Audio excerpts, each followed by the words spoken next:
Hey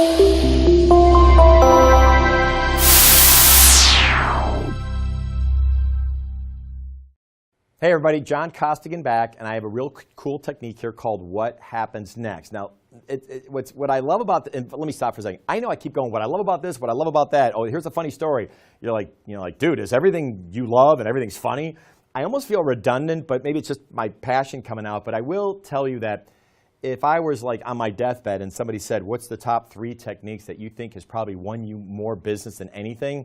This is one of them. So I might think everything's a funny story, and I might think I might love all my techniques, but this is like Michael Jordan's. This is like, it has nothing to do with Jordan. It's just really that good. Okay, so the technique, and oh, by the way, when I did my CD years ago, I was screwing this up. You know, what to say and how to say it. I'm re-releasing it, and it's going to be coming out, and I'm re-releasing it because I have changed. Why? I've gotten my butt handed to me on some of these techniques, and I never went back into the studio, and I redid this, and this is one of them where I kind of got it handed to me.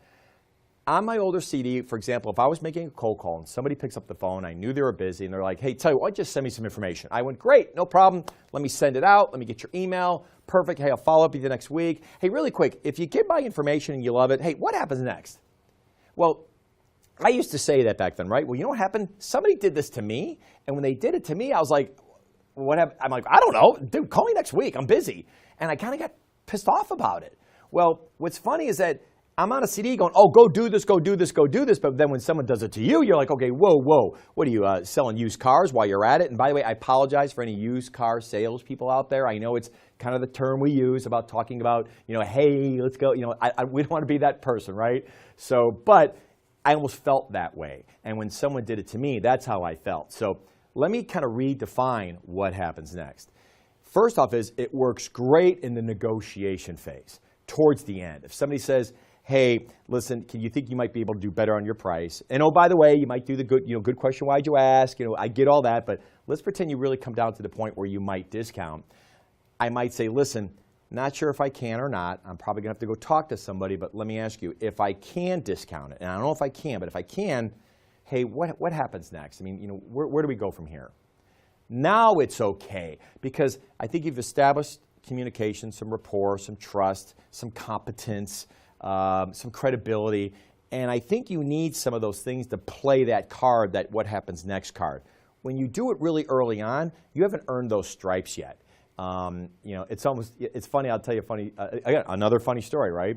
I'm in Philadelphia training one of the largest computer companies in the world, and I talked about this technique. Well, the gentleman, I'm going to keep this very professional, but the gentleman the next day came up to me, and it was a young man, very good-looking guy in Philadelphia, and he goes, hey, I tried your what happens next technique last night. I'm like, well, where? He goes, well, I went out with some friends of mine, and I saw a very pretty girl, and I went up and I approached her. I said, hi, how are you? Nice to meet you. And she said, nice to meet you. And he's like, you mind if I buy you a drink? And she said, sure. And he was telling me the story. So this is real life. This is John making this up. And so I said, so when did you use that technique? He goes, well, about 2 minutes into it, I said, listen, you're a really pretty attractive lady, and I hope I'm not that bad. Listen, if this all works out, what happens next? I'm like, dude, what are you doing? And I go, what happened? He goes, she actually threw the drink I bought her on me. I go, as she should.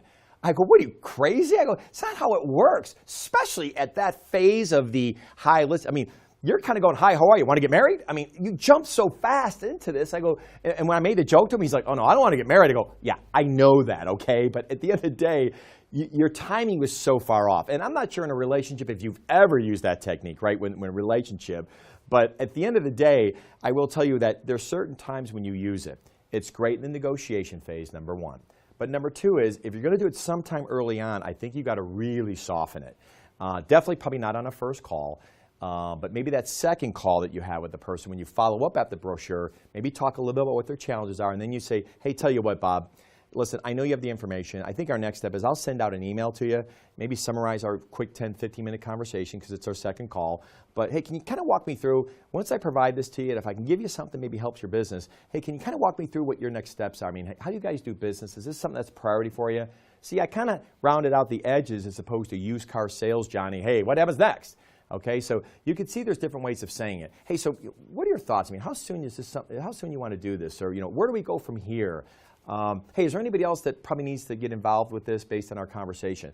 Those are all different ways of saying, hey, let's not work for free here, either one of us. If this is something you want to do, great. I am more than happy to jump into the water with you here, but do me a favor. Let me know what happens after we jump into the water. Where are we going? Now, of course, I'm paraphrasing. I don't say it that way, but you get the point. So anyway, it's a phenomenal technique. And yes, I told a funny story, and I said it's one of my favorite techniques, but this truly is a deathbed best technique I'd ever used. This is one of those best ones. So good selling. Hope it works for you.